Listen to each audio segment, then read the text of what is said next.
Ojakjian. He writes for the Old Gold and Black, which is the Wake Forest student paper. Christian, it's great to have you on Campus Showdown. Thanks for being with us. Thanks for having me, Chris. I'm excited. We are excited as well. We love this. We love this segment. It's good to have you, Christian. From Florida State, we've got Ben Meyerson. He writes for the FSView. Ben, it's great to have you on Campus Showdown, man. Thanks for being with us. Thanks for having me on, Chris. I appreciate it. Yeah, it's our pleasure. Coach, anything to warm the guys up before we get to the questions? I would like to know, fellas, this is Tom Brennan. I just want to know, do you there's a word for it. Are you out every day? Is your paper daily? Either of you. No, so I'll go first. So our paper prints on Thursdays, so the editors get together Wednesday night and create the papers. So my deadline is usually earlier in the week, so it makes it pretty difficult when there's a Wednesday night game. I can't write for it for the paper that week, and then you don't want to do it for the the cycle the next week. Just Thursdays, unfortunately. All right, that was Christian. So that was at Wake Forest, right? So go ahead, Ben. Yeah, I was going to say my situation is pretty similar. We do our weekly paper, releasing every Monday. Our deadlines are at Saturday night. I'm dealing with the same thing too, Christian. Yeah, good stuff. Well, so here we go, boys. There have been. I'm sorry. Go ahead, Chris. You go. No, I was just going to get us going here, Coach. Are you ready to go? Do you have your? Are you ready to be a judge here on all this? I do remember times where college papers were dailies. I guess, and then you look at papers around the country going south, then you would figure it would come to pass that would have to be the same thing in college. Is that all the while you've been there, both of you guys, all the while it's been that way? It's never been Monday through Friday? Yes, sir. Same thing the whole time. Okay. Yep, same for me. It's been weekly for us. Yeah. All right. Thank you for that. All right, so again, we got 5 questions. You each will get the same questions, but we'll alternate. Ben, are you okay, since it's a Florida State, the game is being played in Tallahassee, if we ask the questions each time first to Christian? Are you okay with that, Ben? That's fine with me. All right, here we go. Question number 1, Christian Ojakjian from Wake Forest. Pre-pandemic, what was the best way to celebrate a big win by your team? Well, I wouldn't say in my time at Wake Forest there were in excess of big wins to really celebrate, but one win definitely stands out in February of 2020 when we beat number 7 ranked Duke in double overtime. There was an electric scene on the quad. Students flooded, throwing the toilet papers into the trees, rolling the quad is a tradition that hopefully we'll be getting to do more in the future. But there was just an awesome scene of people gathered, just celebrating. Danny came and spoke. Brandon Childress, the heart and soul of the team, came and spoke, just playing music, dancing, having a good time, celebrating an unbelievable win for the program. See what celebrating, Coach, does when you beat Duke? You either throw toilet paper or you go out maskless. One of the two things. And our boy is going to be a good sports writer because he's cynical enough. He ain't had many big. Yeah, well, that's a good answer. He was honest. Our Campus Showdown competitors are nothing if not objective. Same question to you, Ben Meyerson. Pre-pandemic, what was the best way to celebrate a big win by Florida State? Well, Chris, Florida State is really a party school at heart, and if celebrating was a pro sport, I believe almost every FSU student would be considered all pro. But my personal favorite way to celebrate is this great FSU tradition of getting thrown into fountains all over campus. FSU has these beautiful fountains scattered across the campus that are also designated as swimming pools per federal law. So students will have a lot of fun after a big victory, especially after when we clinched the ACC championship last year. Students will go to the fountain, throw their friends in, and just have tons of fun. Yeah. All right, question number 2, Christian, and you may have already answered this. What's the vibe on campus about this year's team? Well, it's hard to get a vibe of anything on campus because it's an actual ghost town. You can really, with Code Orange, with the COVID protocol, there's just not many people there. But I will say that Steve Forbes coming here has brought a lot of energy, even though it can't be shown in, gathering or actual fan support. Everything's virtual. But in terms of just conversations with people, friends I have, people in the Wake Forest community, people are really excited what Forbes is doing. He's brought a lot of energy. We're going to have some good recruits coming in next year. And obviously we're young right now. We're 6-8. We don't have a lot of expectations for, winning the ACC tournament or anything. That would be awesome. But people are definitely excited, and we're a program on the upswing. Okay, Ben? Same question to you. What's the vibe on campus at FSU about your team? The vibe on campus is great. While in years past, the national media and narrative around Florida State has been surrounding the success of the football team, that has really shifted for students who attend FSU. If you ask any student, they'll tell you Florida State is a basketball school and that they're just the best show on campus. While there's a lot of disappointment that they didn't really get to finish the last season the way they wanted to, students are really excited for the growth of this program and the potential they have to really establish themselves as a national powerhouse for years to come. This season, it doesn't really seem that we have seen the best of this Florida State team yet, but there's still a ton of excitement for this team for the upcoming ACC championship and the NCAA tournament, where this team can really be front and center for a national audience. And I cannot believe, I'm 72, I cannot believe you said now it's a basketball school. In my lifetime, nobody ever heard that about Florida State. No, you wouldn't. That's great, though. That's great. I was going to live to hear it. Florida State, a basketball school, but it most certainly is. I mean, they had 2 lottery picks in the last draft. So forget the winning alone. The fact that they're putting guys in the lottery 2 at a time would also they tell might you have that. 2 more this year. No right? kidding. They absolutely could. All right, if you're tuning in, this is our campus showdown. We're talking Wake Forest, Florida State. They play this weekend.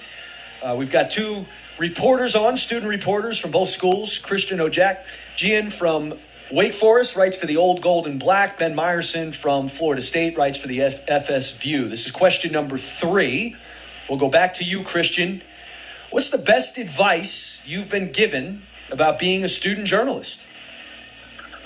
I would have to say the best advice I've been given about being a student journalist has to come from my journalism professor, Justin Catanoso, who I've had freshman, sophomore, and junior year at Wake.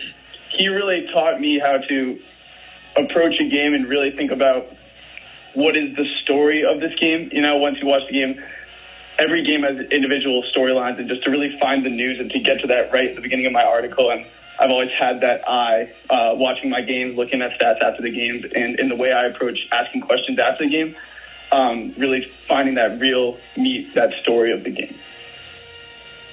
Yeah, I like it. Good answer. Same question to you, Ben. What's the best advice you've been given about being a student journalist? I think the best advice I've personally gotten about being a student journalist is that if you want something or you want to do something, the best thing you can do is just start doing it. If you want to be a writer, podcaster, do post-game analysis or anything like this, with the power of the internet and social media, you can really just do it. If you want to be a writer, you can cover a team, you can start a blog. If you want to be a podcaster, you can use your smartphone and start recording and making content. And I think the reality of the world we live in, and with the power of the internet and social media, is that if you're producing good, worthwhile content, people will find you. And I think that's definitely the best advice I've gotten. Before I get to question number 4, Ben, I want to ask you: Have you gotten to go to any games? Be there, or will you be there on Saturday? How does all that work? So Saturday, I won't be covering that game, but for games I'm covering, we get the opportunity to go to games in person this season. Usually they would take press and put us behind the basket for games, but now they have us up in the 200 level of the stadium. That's kind of been the interesting part about this season is the limited availability allowed at the Tucker Center. And, even with it, it's been really interesting seeing how fired up people all over campus and in Tallahassee have gotten for this team. Okay, thank you for that. I'll go to question number 4 now. I'll start with you, Christian. who is your team's under-the-radar guy to watch tomorrow? All right, so my answer would have been Ian DeBose, the graduate transfer from Houston Baptist, who played in the first 2 games of the season, that was out for a while for an injury. So he came back against Boston College last game and put up 17. Instant offense, was getting to the basket, made things easier for guys around him. So I guess I can't say he's under the radar because he just played so well last game. So I'm going to go with Ishmael Massoud, 6'8" forward from Harlem, New York. After dropping 31 against Pittsburgh with 8 threes, he's been pretty cold the last 3 games. He shot 3 of 27 the last 3 games, but when he's making threes, it really stretches the defense a little bit more. So if he's knocking down shots tomorrow, watch out for the Deeks. All right. All right, Ben Meyerson, same question to you. Who is your team's under-the-radar player that we need to watch for tomorrow? I think the under-the-radar player on this Florida State team is their starting center, Balsa Koprivica. This season he has gotten a lot more playing time in that starting center role, and a few weeks ago he recorded his first career double-double versus Clemson. And he's really improved in every statistical category from last season. He was really challenged early on by all of the intricacies of the FSU defense and having to switch and be ready to defend any type of player. But he's really grown more comfortable in this system. You can see it. There have been multiple occasions in the last few games where Balsa would be switched on to a smaller guard, and he was really able to hold his own and not panic. He just looks so much more comfortable. And when he has at least 8 rebounds in a game this season, Florida State is 4-1. So I think he could be the key to them winning games this season, and especially for tomorrow's game. And that's a great answer. And having watched them as much as I have, it's night and day, Ben, night and day how much better that kid has gotten. And you think if that trend continues and he just keeps on going, they are going to be such a hard out in that NCAA tournament because he can block shots, he can run, he can catch it, he got great hands, great feet. And this all kind of came out of nowhere. Did you see any of this last year? I think we saw, some of it last year, but I think up until this season, we haven't really seen all that we've gotten to. Like you were saying, he's such a versatile player. He does so many different things for this Florida State team, and there was that really, really impressive possession he had in Louisville where he stole the ball, went 70 feet up the court, and finished over the defenders while he was drilling the ball. I mean, he looks like a point guard at 7 foot out there at some point. So, I've been, like you're saying, he just has gotten so much better, and you can really see it. I mean, he looks so improved. Yeah, he does. Thank you. You. Really does. All right, 5th and final question. Here we go. This is where the rubber meets the road. We've got a nip-tuck one here on our campus showdown. We'll go back to Christian Ojaksian from Wake Forest. Question number 5. Who wins this game on Saturday between your Wake Forest and Florida State, and why? All right, well, this would be the best road ACC win Wake's had in years. Echoing what Ben just said about Koprivica, I think he's going to be a problem on the inside. I think Gray is going to have he'll be getting to the basket. Scotty Barnes is going to be a matchup problem, and if Wilkes and MJ Walker and Malik Osborne are knocking down threes, I think it's going to be a long day for us. But we have some depth this year too. We're playing 10 guys, and if we're knocking threes down, if we're not turning the ball over, and if we're rebounding the way we've been rebounding the past few games, I think Wake's going to give Florida State a tougher game than they think. I don't know if I can say Wake's going to win, but I'll go Florida State by 7 or 8 at home. Oh, those are always tough, Coach, when we get the writer from the school picking the other team to win. We get that a lot during football when it's Clemson week. First time during hoops, we've gotten the pick there. Well, I got to be honest. I'm rooting for the Deeks. I want them to prove me wrong, but got to be honest. They got to be objective, no question. All right, Ben, who's going to win this game tomorrow and why? Well, I think like Christian was saying, Wake is a much better team than they get credit for. If you look at their losses to Virginia and Virginia Tech, those are really close single-digit games. And I think they should make this game really competitive. Ultimately, I do have Florida State winning those by 75-68, similar to what Christian was saying about a 6, 7, 8-point game. And in their last game, Wake was able to put away Boston College, but they really struggled when they were using the full court press against them. And Florida State is going to utilize that in this game. They're going to really try to put pressure on Wake early on. Also one thing I do want to mention is FSU is hoping to get back their best perimeter shooter, Anthony Polite. He's been out with a shoulder injury for the last few games, and he's someone who Leonard Hamilton describes as the best perimeter defender on the team. So, while a lot of guys have stepped up recently, and over that 5-game stretch Florida State had a few weeks ago, they had guys like Wyatt Wilkes, Raekwon Gray, and others really step up into that role. And, so ultimately I do have Florida State winning this game. When Florida State shoots above 33% from three, they're 7-1. And when Wake allows opponents to shoot better than 30% from three, they're 2-7. So, Florida State is making their shots. They're making their baskets. They have their offense running well. I think it would just be too tough for this Wake team to beat Florida State. Yeah, they don't have enough firepower. I'm with you on that. So, all right. Well, so here we go. This was fantastic. My goodness. Well done, boys. Both of you guys. Well prepared. Good information. Good on air. Indeed. Coach Brennan, now is the time, though, that we have to break some hearts. So we both will make a winner selection. You have the floor, sir. You have the floor for your. Okay, I'm gonna take Ben because he had more to work with. He had way more to work with. In terms of their team. Yeah. In terms of their team. Yeah. All right. He could drop a few names on us, couldn't he? Yes. Yes, he could. Just kept going, and we dropped about 8, and every one of them can play. So I'm gonna give Ben the edge because he went in. Somebody had to catch him, and he had enough to hold Christian off. That's the way I looked at it. What do you think? His pronunciation of Koprivica was also outstanding, so we'll give him points for that. I have to tell you though, unfortunately, I got to go in the other direction. My man Christian, right out of the gate, Coach, we said, what's the best way to celebrate a big win by your team? And being an objective Wake Forest writer, he said, well, we haven't had many of those here at Wake for quite some time. And he had me Which at that means he didn't know. What's that? He did say that they were tossing some toilet paper around campus, which every good celebration needs some toilet paper throwing after a Duke win. So, unfortunately, boys, it's like kissing your sister. We have a tie this week. You guys were both excellent. We got a tie here on Campus Showdown. Everybody wins. Everybody. There you go. We like to let you guys, for folks listening who want to keep track of you, we'd like you to throw out your social media handles here. So, Christian, why don't you go first? Where can people find you?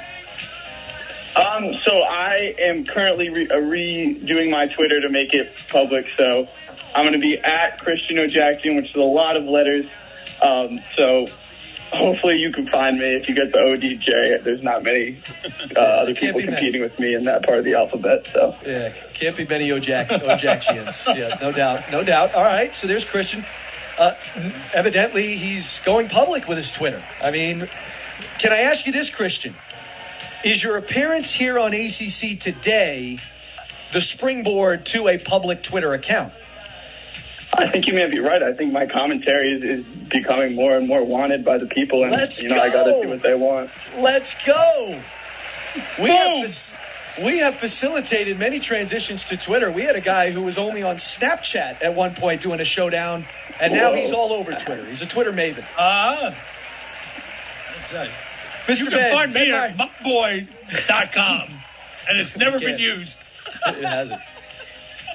Ben Meyerson, where can people find you?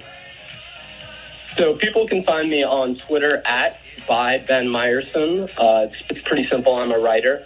And I think just wanted to give a heads up. People should be really looking for this Florida State team for the rest of the regular season. They're going for a record of 23 straight home victories versus Wake Forest on Saturday. So, that's a record that they're hoping to look for. And the record is actually 26 games by Duke. So just keep a lookout for that if you're a Florida State fan. Ben, we already made a decision. Nice second attempt there to try to get the win, to pry the win from Christian's hands. We already made a call here, but that was nicely done by you. Well done.